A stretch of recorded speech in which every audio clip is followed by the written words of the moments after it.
Good morning, dear students. Yesterday we stopped at this diagram. This diagram is known as the data path diagram. Since we are learning single cycle implementation, this is a single cycle data path diagram. So these diagrams are to be read properly. It's not like viewing an image.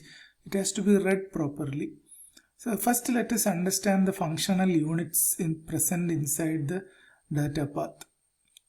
So let us start from the left. The first one is your PC, program counter register, and this is the instruction memory where all our program instructions are stored.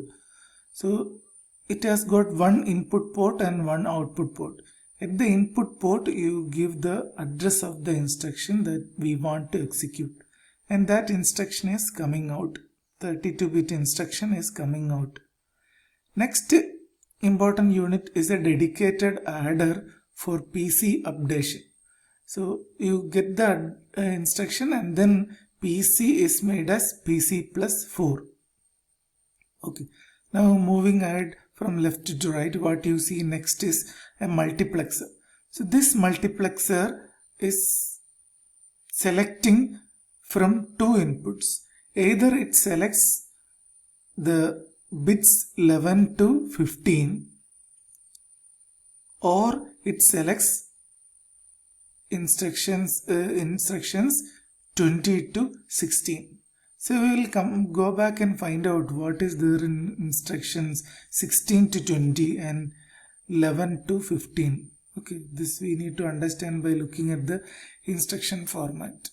Next is instruction 25 to 21. They are all going to the register file. So this block is known as the register file. The register file has got two input ports and one write port. Okay, so the value to be written is coming from the multiplexer.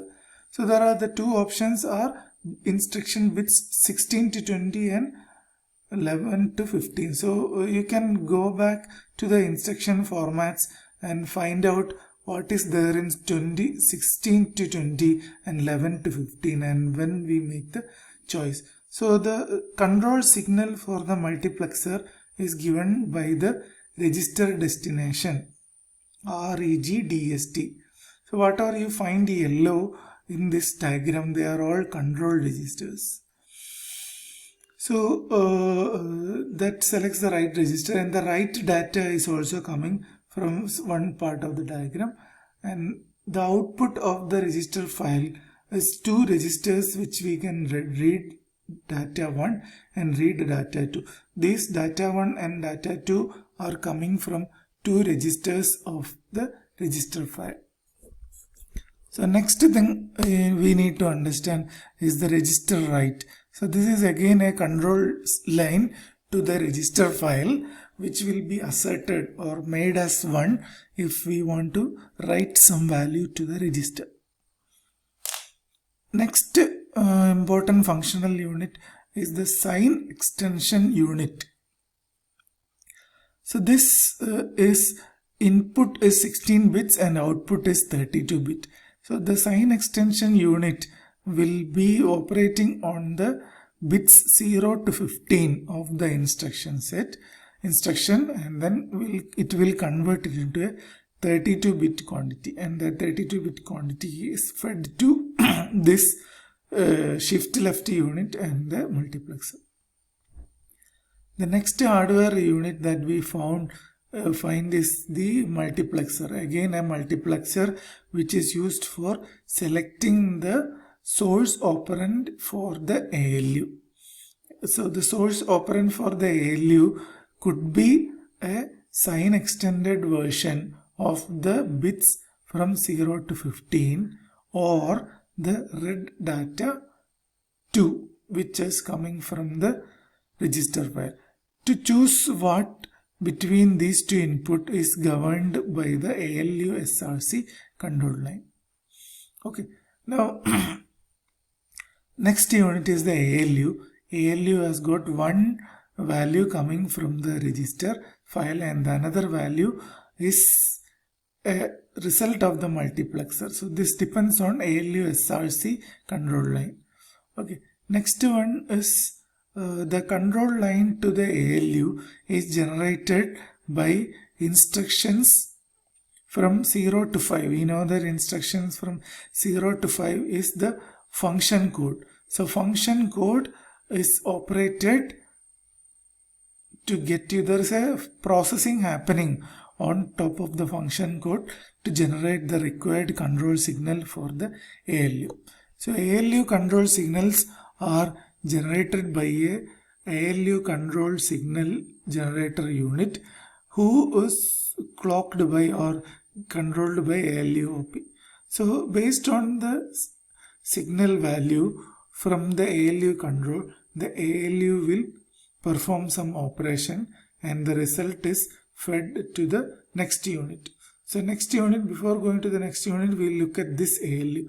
This ALU, what are the inputs for this ALU? One is PC plus 4, directly coming PC plus 4.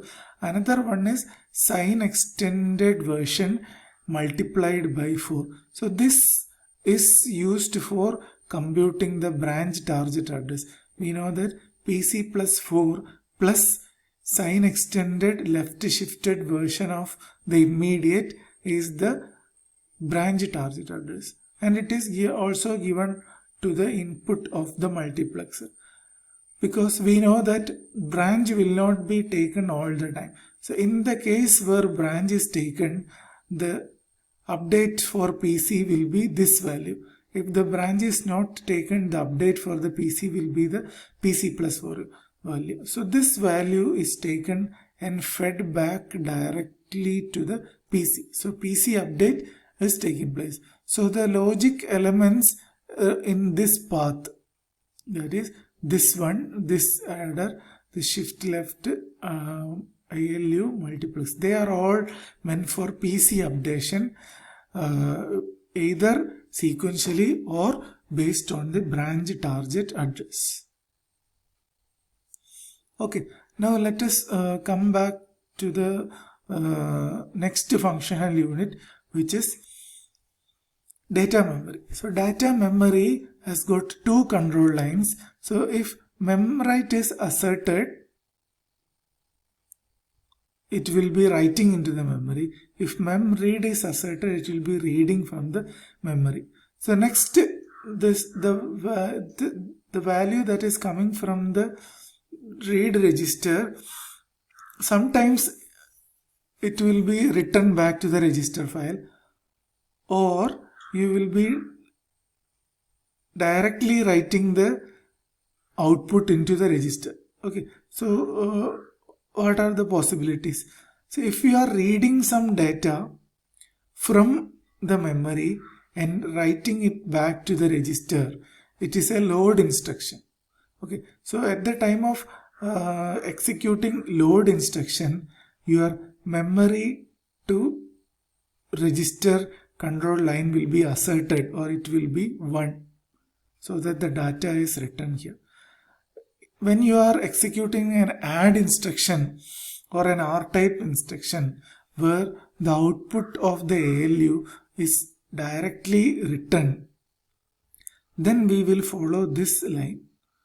Okay, so mem to reg will be 0, so we will take this one. Okay, and it is getting written to the register. So this is how a data path operates based on the instruction. Okay, all these operations will happen in the single clock cycle.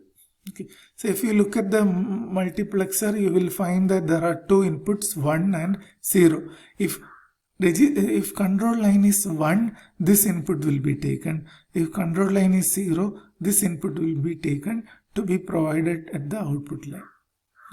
So this is how we read a data path diagram. I repeat, this is not like drawing a figure or looking at it. It is like reading the data path, understanding the signal transitions that happens at every point. And hope all of you have drawn this diagram in the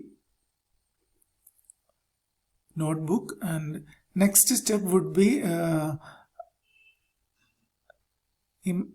operating this data path for every instruction and computing the time required for that. Hope this is clear. Now my next question is, can we run jump instruction on this data path? That is the next question. You think about it. The question is, can we run the jump instruction on this data path?